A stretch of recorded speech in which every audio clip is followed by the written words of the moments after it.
रसूलुल्लाह सल्लल्लाहु अलैहि वसल्लम ने एक उम्मत की बुनियाद रखी, एक उम्मत को खड़ा किया और अल्हम्दुलिल्लाह वो उम्मत जो है तो आज 2 अरब की स्ट्रेंथ पर पहुंची हुई है।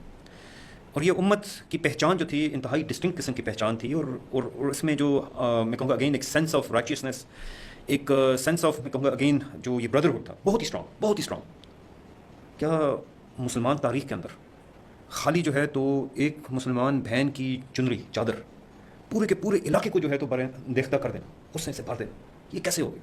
क्या वाह मोतसिमा, जब एक खातून एक अमूरिया शहर के अंदर, काफरों के शहर के अंदर, ठीक है, ये मुसलमान इलाका भी नहीं है और एक्चुअली सिर्फ काफर का शहर नहीं करना चाहिए, ये उस टाइम बिज़ंतीन एम्पायर का कैपिटल था, उसके अंदर जो है खातून खाली जो है काफिर फौजी की तरफ से बेइज्जती के ऊपर वाह मोतसिमा का नारा लगाती है। कहने का मकसद ये था कि यार ये कैसे मुमकिन है कि मोतसिम बिल्लाह मौजूद है और एक मुसलमान की बेइज्जती हो सकती है। यहाँ हम कत्लेआम की बात नहीं कर रहे हैं, एक टेलीवाइज्ड जेनोसाइड की बात नहीं कर रहे हैं। एक्चुअली हम तो सिर्फ गज़ा कहकर वो तमाम के तमाम मंजरनामे को कवर करने की कोशिश कर रहे हैं। 90% घर गज़ा के अंदर बिल्डिंग्स तबाह हो चुकी हैं। मुसलमानों को, मुसलमान बापर्दा बाहया ख़वातीन को सिंपली खैमों का हिस्सा बना दिया गया।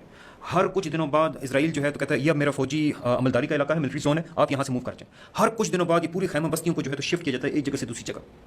आप इमेजिन कर सकते हैं जहाँ पर रोज़ाना, ठीक है हमने इसको डेथ ट्रैप्स कहा है, जो ह्यूमैनिटेरियन जिनको ये जोन्स कर रहे हैं और एड डिस्ट्रीब्यूशन सेंटर्स कर रहे हैं। इमेजिन कीजिए डेस्परेशन का कि जहाँ पर 30-30 बंदे कत्ल हो रहे हैं और आप वहाँ पर लाइन में खड़े होते हैं। मतलब पेशावर शहर में, लाहौर में, कराची में, इस्लामाबाद में लोग रास्ता बदल देते हैं कि यार इस इलाके में जो है जेब कुतरे एग्जिस्ट करते हैं, वो आपकी जेब काट लेंगे।